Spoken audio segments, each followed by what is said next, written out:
supine line, knee should be in flexion because अगर हम supine position में हैं तो पेशेंट की लंबर स्पाइन पे कोई भी स्ट्रेन या कोई भी प्रेशर नहीं आना चाहिए। पेशेंट्स को सबसे पहले आपको मशीन्स के इंस्ट्रक्शंस बताने हैं कि जब हम मशीन अप्लाई करेंगे तो पेशेंट को पुलिंग इफेक्ट फील होगा।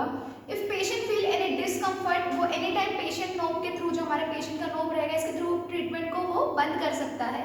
इफ पेशेंट फील कंफर्टेबल तो वो थम अप करके हमें इंडिकेट कर सकता है ही इज कंफर्टेबल।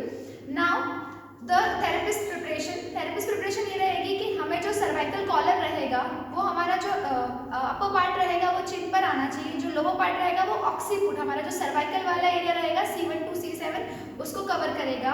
उसके बाद सर्वाइकल होल्टर जो रहेगा ये सेंटर में होना चाहिए पेशेंट के हेड से। अगर हमारा सर्वाइकल का upper segment like C1 C2 involvement है, नर्व इंपीचमेंट C1 C2 में हो रहा है, तो हमें नेक का फ्लेक्शन 0 to 5 डिग्री तक हम नेक का फ्लेक्शन रखेंगे। C3 C4 सेगमेंट में इंपीचमेंट है, नर्व कंप्रेशन है या स्पॉन्डिलोलाइसिस है तो हम 15 to 20 डिग्री नेक का फ्लेक्शन करेंगे। अगर लोअर सेगमेंट इन्वॉल्वमेंट है तो हम 20 to 35 डिग्री तक नेक का फ्लेक्शन कर सकते हैं। Now comes to the machine preparation या मोडालिटी प्रिपरेशन। इसमें हम पहले मेन स्विच प्लग इन करेंगे। आफ्टर दैट मशीन का नोब आपने ऑन किया, इसके बाद आपको पेशेंट का वेट जानना जरूरी है क्योंकि अकॉर्डिंग टू सर्वाइकल ट्रैक्शन हमें 7% ऑफ बॉडी वेट पेशेंट का हमें अप्लाई करना होता है। For example his weight is 70 kg, 70 kg का 7% जो होगा वो होगा 7 kg। तो हमने मशीन में देखा, you can see here 5 kg weight, 7 kg, 9 kg, तो हमने 70 kg का 7% होगा 7 kg, तो मैंने 7 kg पे इसका वेट सेट किया हुआ है। आपने इस तरीके से प्रिपरेशन किया हुआ है।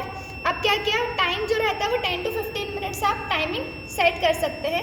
There is 2 mode, intermittent mode and static mode. तो मैंने यहाँ पे इंटरमिटेंट मोड सेट किया हुआ है। इंटरमिटेंट मोड में जो हमारा रेशो होता है होल्ड एंड रिलैक्स का वो इट शुड बी 3:1 और 4:1। तो 3:1 है तो मैंने सोचा 30 सेकेंड के लिए मैंने होल्ड किया हुआ है यहाँ पे। अगर क्रोनिक कंडीशन होगी तो आप होल्ड ज़्यादा सेकेंड्स के लिए कर सकते हैं। एक्यूट कंडीशंस हैं तो आप 30 सेकेंड होल्ड करके 3:1 के अकॉर्डिंग इसका जो रेशो रहेगा यहाँ पे resting time should be 10 second. 3:1 मतलब 30:10। पेशेंट मशीन प्रिपरेशन हम कर चुके हैं। नाउ हमने मशीन से यहाँ पे रिलीज मोड होता है एंड देन इंगेज मोड। तो आफ्टर दैट पूरा प्रिपरेशन सेट, पैरामीटर सेट करने के बाद आप उसको इंगेज मोड में सेट करेंगे।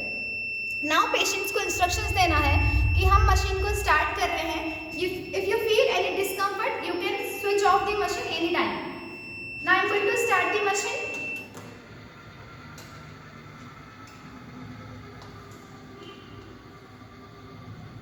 सो पेशेंट को जो पुलिंग इफेक्ट फील होगा वो 7 kg के अकॉर्डिंग पुल होगा और जो होल्ड मशीन करके रखेगी, जो सर्वाइकल ट्रैक्शन मशीन है वो होल्ड करके रखेगी, 30 सेकेंड होल्ड करेगी।